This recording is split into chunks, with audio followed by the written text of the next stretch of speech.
राष्ट्रवादी काँग्रेस पक्ष शरदचंद्र पवार या पक्षाच्या वतीने महाराष्ट्रभर शिवस्वराज्य यात्रेचं आयोजन केलं होतं. या यात्रेची सांगता सभा प्रदेशाध्यक्ष जयंत पाटील यांच्या इस्लामपूर विधानसभा मतदारसंघामध्ये पार पडली. या सभेमध्ये बोलत असताना शरद पवार यांनी एक वक्तव्य केलं होतं. ते वक्तव्य म्हणजे इथल्या भूमिपुत्राने उद्याचा महाराष्ट्र घडवण्याची जबाबदारी स्वतःच्या खांद्यावरती घ्यावी अशी आपल्या पक्षाची आणि सर्वसामान्य जनतेची इच्छा आहे. त्यांच्या या वक्तव्यामुळे जयंत पाटील यांचं नाव महाराष्ट्राच्या मुख्यमंत्रीपदाच्या शर्यतीत आहे अशी चर्चा राज्यभर सुरू झाली होती. या सभेत आपल्या भाषणामध्ये बोलत असताना जयंत पाटील यांनी सांगितले की संपूर्ण महाराष्ट्रामध्ये असा मतदारसंघ बघायला मिळणार नाही. या मतदारसंघातील जनतेने मला फारसा प्रचार न करता देखील सलग 7 वेळा चांगल्या मताधिक्याने निवडून दिले आहे. जयंत पाटील यांनी इथून मागे आपण लढवलेल्या प्रत्येक विधानसभा निवडणुकीचा थोडक्यात आढावा सांगितला. त्यामध्ये त्यांनी सांगितले की आपण या मतदारसंघामध्ये फक्त उमेदवारी अर्ज भरायला आलो आणि शेवटची एखादी सभा या मतदारसंघामध्ये घेतली तरी देखील येथील जनतेने मला चांगल्या मताधिक्याने निवडून दिलं आहे. मित्रांनो, ही गोष्ट एकदम खरी आहे. इस्लामपूर विधानसभा मतदारसंघ आणि जयंत पाटील हे एक अतूट समीकरणच तयार झालं आहे.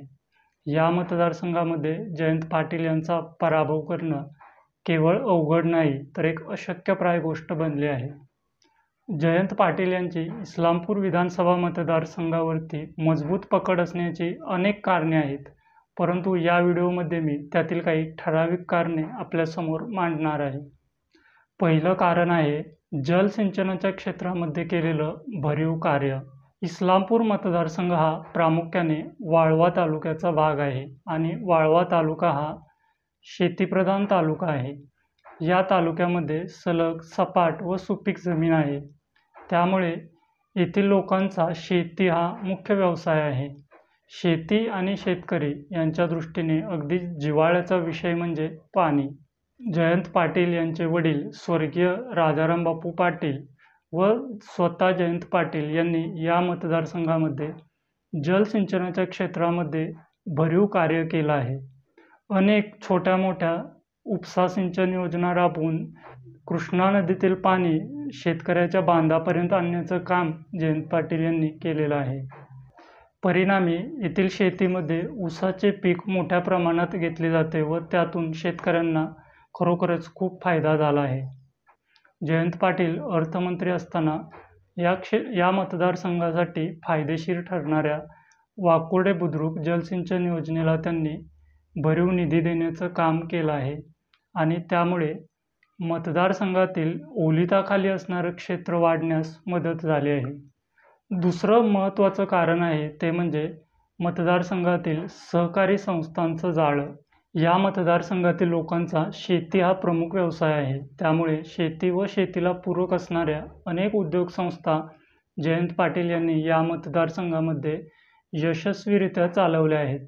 आज जयंत पाटील यांच्या नेतृत्वाखाली राजाराम बापू सहकारी साखर कारखाना, राजाराम बापू सहकारी दूध संघ, राजाराम बापू सहकारी सूतगिरणी, राजाराम बापू सहकारी बँक, कासेगाव शिक्षण संस्था अशा अनेक सहकारी संस्था अगदी उत्तमरित्या कार्यरत आहेत. त्यामुळे मतदारसंघातील हजारो तरुणांना रोजगार उपलब्ध झाला आहे. तसेच त्याचा फायदा प्रत्यक्ष व अप्रत्यक्षरित्या मतदारसंघातील लोकांना झाला आहे.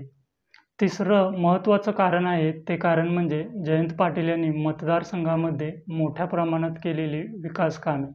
जयंत पाटील यांनी महाराष्ट्राच्या मंत्रिमंडळामध्ये अर्थमंत्री, ग्रामविकास मंत्री, जलसंपदा मंत्री अशी अनेक महत्त्वाची पदे भूषवली आहेत.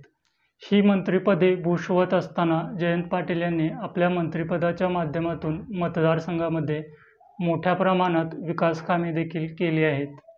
इस्लामपूर मतदारसंघामध्ये जयंत पाटील यांनी पायाभूत सुविधांच्या निर्मितीवरती भर दिला आहे. त्यामध्ये रस्ते, शिक्षण, आरोग्य सुविधा या सुविधांचा समावेश आहे. जयंत पाटील यांची इस्लामपूर विधानसभा मतदारसंघावरती पकड असण्याचं चौथं महत्त्वाचं कारण म्हणजे जयंत पाटलांनी या मतदारसंघामध्ये केलेलं बेरजेचं राजकारण. आत्तापर्यंत या मतदारसंघामध्ये जयंत पाटील यांनी नेहमीच बेरजेचं राजकारण केलं आहे. यातूनच जयंत पाटील यांनी एकेकाळी त्यांचे विरोधक असणारे माजी आमदार स्वर्गीय विलासराव शिंदे यांच्या गटाला आपल्यासोबत घेतलं आहे. तसेच एकेकाळी जयंत पाटील यांच्या विरोधात असणारे माजी मंत्री अण्णासाहेब डांगे यांचा गट देखील आज जयंत पाटील यांच्यासोबतच आहे. जयंत पाटील यांनी केलेल्या या बेरजेच्या राजकारणामुळे इस्लामपूर मतदारसंघामध्ये जयंत पाटील यांच्या समोर तुल्यबळ असा विरोधक सध्या तरी नाही. इस्लामपूर मतदारसंघामध्ये जयंत पाटील यांचा प्रभाव असण्याचं पाचवं महत्त्वाचं कारण म्हणजे कार्यकर्त्यांचं भक्कम नेटवर्क. जयंत पाटील यांनी मतदारसंघातील आपल्या कार्यकर्त्यांना राज्यस्तरावरील अनेक महामंडळामध्ये संचालक पद ते अध्यक्षपद अशी अनेक महत्त्वाची पदे दिली आहेत. सांगली जिल्हा परिषद असो किंवा सांगली जिल्हा मध्यवर्ती बँक असो किंवा जिल्हा मजूर फेडरेशन असो, या संस्थांवरती जयंत पाटील यांनी नेहमीच आपल्या कार्यकर्त्यांची वर्णी लावली आहे. तसेच जयंत पाटील यांच्या सहकारी संस्थांच्या चेअरमनपदेही जयंत पाटील यांनी मतदारसंघातील अनेक कार्यकर्त्यांना संधी दिली आहे. याचा परिणाम म्हणजे इस्लामपूर मतदारसंघामध्ये जयंत पाटील यांच्या कार्यकर्त्यांचं एक भक्कम नेटवर्क तयार झालं आहे. या मतदारसंघामध्ये आजही काही गावांमध्ये ग्रामपंचायत इलेक्शन असो किंवा सेवा सोसायटीचं इलेक्शन असो, या इलेक्शनला जयंत पाटील यांच्या समर्थकांचंच पॅनेल एकमेकांच्या विरोधात उभं असताना आपल्याला बघायला मिळतं. इस्लामपूर मतदारसंघामध्ये जयंत पाटील यांच्या प्रभावाचं 6वं आणि शेवटचं महत्त्वाचं कारण म्हणजे मतदारसंघामध्ये जयंत पाटील यांना तुल्यबळ विरोधक नसणे.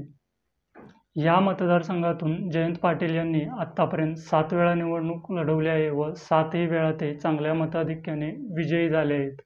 परंतु प्रत्येक निवडणुकीत त्यांच्या विरोधात असणारा चेहरा हा वेगवेगळा राहिला आहे. म्हणजे या निवडणुकीला जो व्यक्ती जयंत पाटील यांच्या विरोधात निवडणूक लढवतो, तो व्यक्ती पुढच्या पंचवार्षिकला जयंत पाटील यांच्या विरोधात निवडणूक लढवत नाही. एकतर तो उमेदवार निवडणुकीतून माघार घेतो किंवा जयंत पाटील यांना प्रत्यक्ष किंवा अप्रत्यक्षरित्या मदत करतो. हा आत्तापर्यंतच्या निवडणुकीचा इतिहास राहिला आहे. आज या मतदारसंघामध्ये जयंत पाटील यांना केवळ विरोधासाठी विरोध करायचा म्हणून काही विरोधक कार्यरत आहेत. परंतु खऱ्या अर्थाने जयंत पाटील यांच्याशी स्पर्धा करून त्यांच्या विरोधात निवडून येण्याची क्षमता असणारे विरोधक या मतदारसंघामध्ये नाहीत. मित्रांनो, या सर्व कारणामुळे इस्लामपूर मतदारसंघामध्ये जयंत पाटील यांचा पराभव करणं ही केवळ अवघड नाही तर एक अशक्यप्राय गोष्ट असल्याचं आपणास दिसून येतं. अजून तरी राष्ट्रवादी काँग्रेस शरदचंद्र पवार पक्षाने आपली उमेदवारांची यादी जाहीर केली नाही. परंतु इस्लामपूर विधानसभा मतदारसंघातून जयंत पाटील यांचं नाव निश्चित आहे आणि या मतदारसंघातून जयंत पाटील यांचा विजय देखील निश्चित मानला जात आहे. तूर्तास या व्हिडिओमध्ये मी इथंच थांबतो. धन्यवाद.